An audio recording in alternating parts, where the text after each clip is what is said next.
Hey guys, welcome back to the Fulco. Today just wanted to have a quick look at last night's game against RZ away in the Europa League. Obviously a very disappointing performance and coming away with a 1-0 defeat. For those that are interested, I had a chat with Jim from Oso Spurs this morning about the game, so you can actually jump on there for a bit more analysis and a bit more of a tactical view, and I'll tag that and put the link in the description for this video. But there were a few things I just wanted to have a quick look at that we didn't touch on there. As I said, it was a hugely disappointing performance in last night's game, and there are things that I feel we have to do a lot better. Some of that will come with potentially bringing some more of our first teamers, our centre halves, perhaps back into the team for next week's game. But for me, one of the things that RZ did really well, and like I said, I mentioned this on Jim's show, is that their press was really well organised. So it may have been that we underestimated RZ, we underestimated how good they were going to be, which we shouldn't have done, given how good their record is at home, how good their record is in Europe.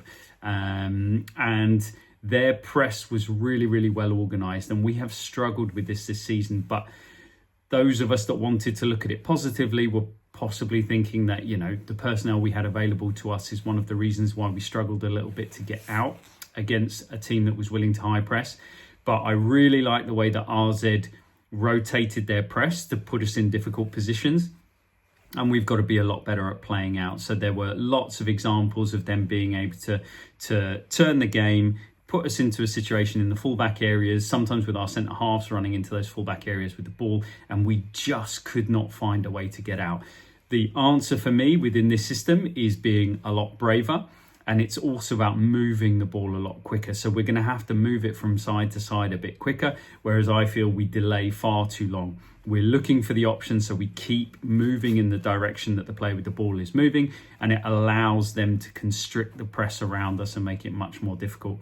You've got to move the ball quicker. You've got to have sharp turns back so you can move it the other way, so you keep the opposition wrong-footed. And sometimes you've got to be willing to play a pass for a pass's sake, which is to move the ball to see what the reaction of the opposition is going to be. And if they don't take the bait, if they don't change their angles or the way they're coming in, then you just send it back the other way. And again, you analyze and you see whether they're going to change something they do or whether they give you an angle or a corridor. We've then got to be a lot better with our movements, so our midfielders dropping in to pick up the ball, and we've got to be brave, and then we've got to start wrapping passes into those players and backing ourselves to take that, and then the players off the player who is receiving the ball get into a position where you can be the 1 or 2 touch pass if needs be. You can be the outlet. Don't just give away all the responsibility. And that for me is what happened a lot last night, is the responsibility put all on the individual who was receiving or who was carrying the football. It's you do it. I'm not in a position to help you out. I'm to a certain extent hiding. That's maybe a bit strong and a bit unfair, but I just don't feel that players moved into positions to receive the ball so that we could play quick 1 and 2 touch passing to really break through the RZ press. Defensively, we did okay, but not brilliantly. I thought RZ had a couple of things that they had clearly worked on that were very successful against us. They've managed to get 2v1s in the wide areas, which lots of teams have identified and do very well against us. We have to get a lot better at dropping players into that position, or we have to get a lot better at nullifying that by playing the game in the opposition half, and we didn't do that at all. We showed no ability to progress through the thirds. We couldn't get the ball to any of our 3 wide forward players, and hold possession and build from there. And so it constantly meant the football was played in our own half for large parts of the game, and we were unable to do very much about it. So that was always going to lead to situations where RZ were going to threaten us. I actually thought they would come, they would block up the middle, they would be compact, and they try and play on the counter-attack. They didn't actually need to. They were encouraged by how poor we were at playing the ball out and holding possession to come onto us a lot more than maybe I think they were going to. They would potentially have come out and run that for the first 15, 20, 30 minutes while the tank was full, and then dropped in maybe to mid and lower blocks. They didn't necessarily need to do that. against us because we didn't do the things that we needed to do. So that was really disappointing to see.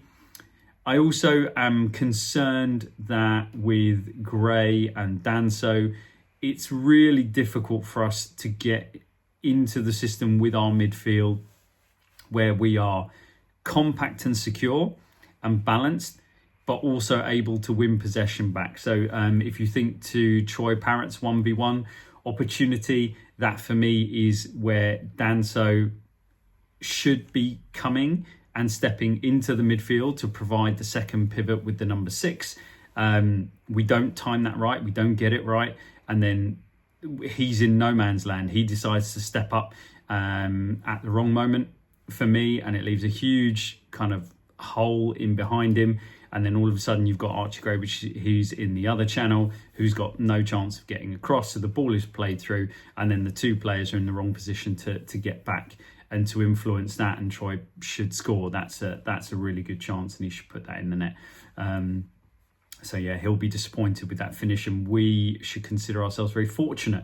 And we've said that quite a lot. We consider ourselves fortunate in the first half of games of other teams not putting the game to bed, but that fortune will run out. So we've lost this game, but there will be teams that put the game beyond us early on if we don't fix some of these issues. I'm going to need to see a lot more from the midfield three. I do question Ange's substitutions in the second half. They would have been pre-planned. That's his system. That's the way he does it. He likes to make changes 60, 65, 70 minutes. He likes to freshen it up so he can continue what he's doing. I felt that the change was potentially, even though I absolutely am not as critical of Bentancur's performance as I've seen some people have been on social media, the change for me was Bentancur for Bissouma, with Maddison staying on the pitch, just because you have to give the creative players the opportunity to do something. And even though Bentancur is, he's our 6 at the moment and he's the best player we've got at doing it, it felt for me, if you were going to put legs on in terms of Sarr, you could try and add his running power to the midfield, and then you would keep Maddison on. Bergvall was a player that deserves a lot of credit for what he was doing, but he could potentially have been rested. I know it's really difficult to say because he's the one player who might make something happen at the moment, but he had a bit of an up and down game. The own goal aside, that's just one of those things. It looked like a difficult pitch. I know some people have been upset that Ange referenced it, but it did look super bobbly, and it did look like it really affected players when they were trying to run with the ball. We saw a couple of times players hitting the deck, ball getting stuck under them. Jed Spence, who was one of our best players or one of our better players, he struggled, stepped on the ball a couple of times.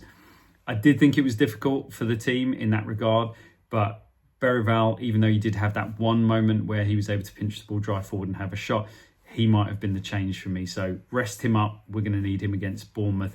Bring on Biss to anchor the midfield, and then use Maddison as the 10/8 to try and create something behind the new front three. But that's easy for us to say sitting here when it hasn't worked, and obviously hasn't worked. The attacking players didn't have a good game, and the thing that's most disappointing is we struggled to get the ball to them. So number one, it's much more difficult for them to do anything if they're not receiving the ball and able to get up a rhythm. But on the occasions they did have the ball individually, they didn't execute very well. 1v1 situations, nobody had a particularly good game. Odobert, when he came on, struggled. And again, the pitch might have something to do with that. But at the end of the day, the opposition were able to play on that pitch and they were able to do what they needed to do. And so with the quality of player we've got, we should have done better. Matisse Tel struggled up front. He started off okay, but then we just never really got the ball to him in a position where he could do anything, get a shot away or, make a run into the channels behind the centre halves. Brendan Johnson didn't have a good game. He was partly at fault for the defensive action that led to the goal. He didn't track Troy Parrott, and the ball across came in from him at the back post, and didn't create a great deal going forward up front. And Son again, he's going to come in for lots of criticism. He didn't really do much. He did manage to get away once in the second half, and he kind of whipped his shot up and over, which was symptomatic of a player who is not at the top of his confidence, and has been very up and down in his performances recently. As we've said, a lot of that will be down to the number of minutes he's played. So yeah, for me, we weren't brave enough.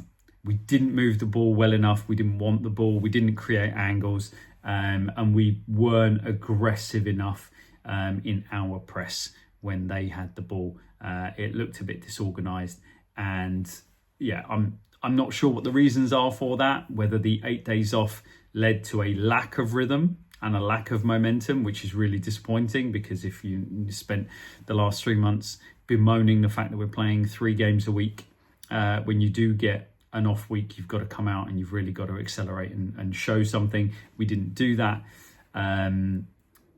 But like I said, we're going to have to do a lot better, and we have to accept that we are going to have to play with a lot of these players. It's all very well saying we've got Mickey and we've got Romero. They are going to need to be eased in. They're not going to be able to come in and just provide 90 minutes at their top level from the first time they set foot back on the pitch. So we've got to do a lot better. Let's see what we can do against Bournemouth on the weekend. It's going to be a really tough game because they're a really good side. And then obviously the most important thing is we're not out of this tie. We're only 1-0 down, and we've got 90 minutes at home to rectify that. But this team, and I think Sonny referenced it, this team does need to wake up, no matter who's on the pitch. If we are going to achieve anything this season, the only thing we can achieve realistically this season is to go for that Europa League trophy.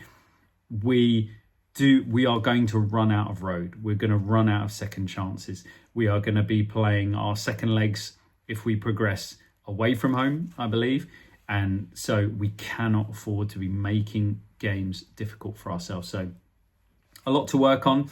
And I'll be really interested to see how we perform against Bournemouth and what team he puts out based on next Thursday's game. So yeah, we've said some of these things quite often this season. So disappointing to see, a lack of bravery on the ball and lack of ideas at being able to play through the thirds. So let's see if we can rectify that in the next 7 days. Anyway, have a good week, everybody. Have a great weekend. And as ever, come on, Tottenham.